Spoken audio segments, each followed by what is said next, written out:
Training focused entries and exits into ring gates. Start with training the behavior in doorways and other exit and entry points. Click for any attention your dog gives you. She doesn't have to be in any particular position. Jessie flips around to reorient to me.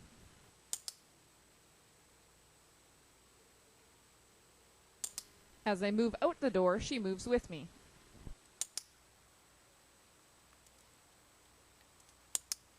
I click when she looks back at me after a mild distraction.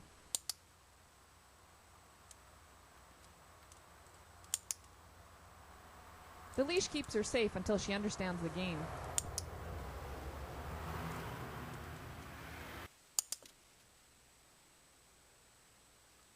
In another training session, she starts defaulting to a loose leash walking position. A higher rate of reinforcement might be needed to keep her focus at first if there are a few more distractions.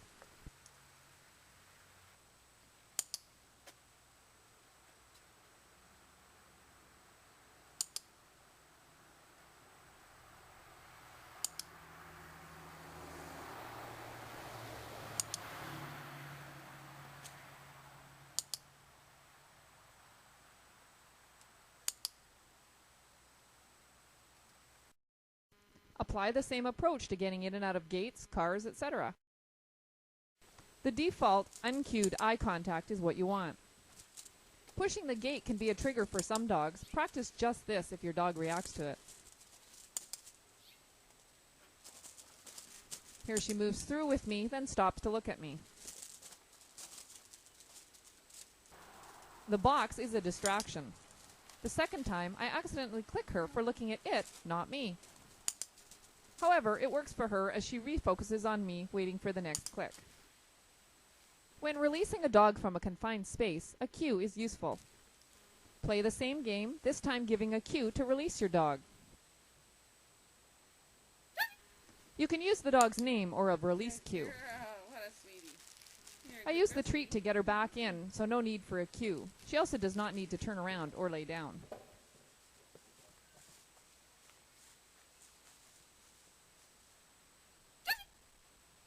Once she has the idea, I am unpredictable and change sides, so she has to seek me out.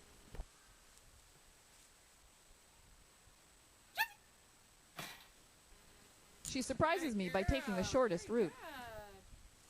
The leash is added back in as we will need it in trial situations, and we both have to learn to work with it. Practice with the X pen.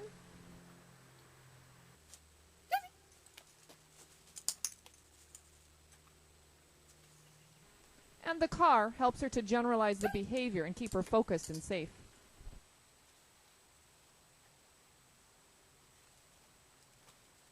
Good girl.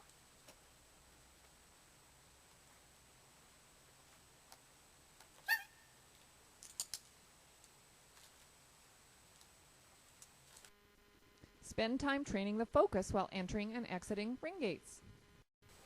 Back to an uncued behavior. The presence of the ring gates will become her cue. I spent some time explaining that I want her to stay with me, not target the ring gates, even though she's been rewarded for that in the past. Within a few sessions, she targets me with her eyes instead of the gate with her nose, since that's what she's consistently rewarded for. A bit of body language gets her in the desired healing position.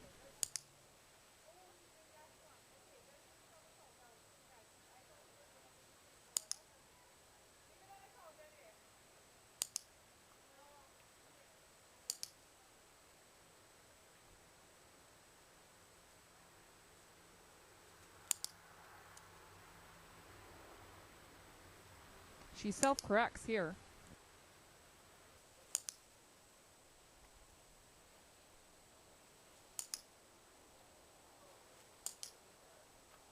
Even though it's a quiet, familiar environment, I keep the reinforcement rate high by taking single steps to keep her interest.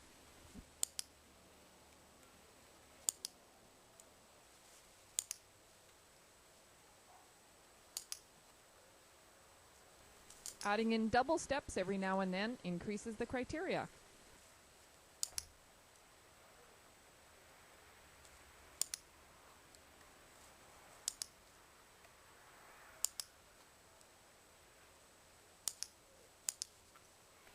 I click while moving.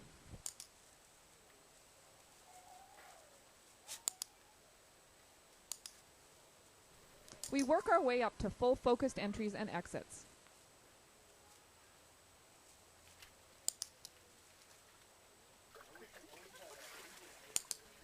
After adding distance, we practice on multiple ring entrances. This also gives her experience with several different ring gate entrance configurations.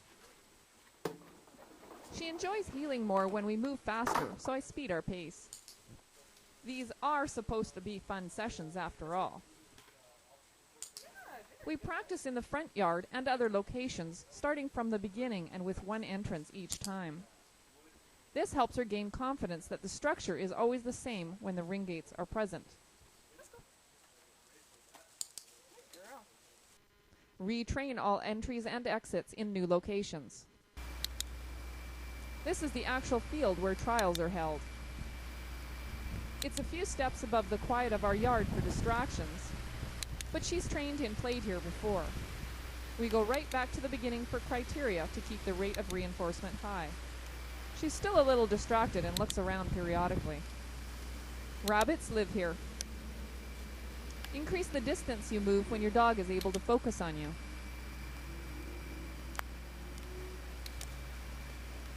After more practice, she's much more focused.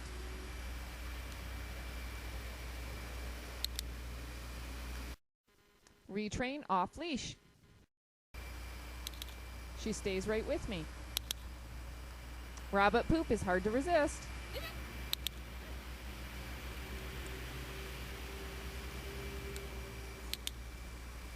If you're not sure your dog will stay with you off leash, try dropping the leash for short distances.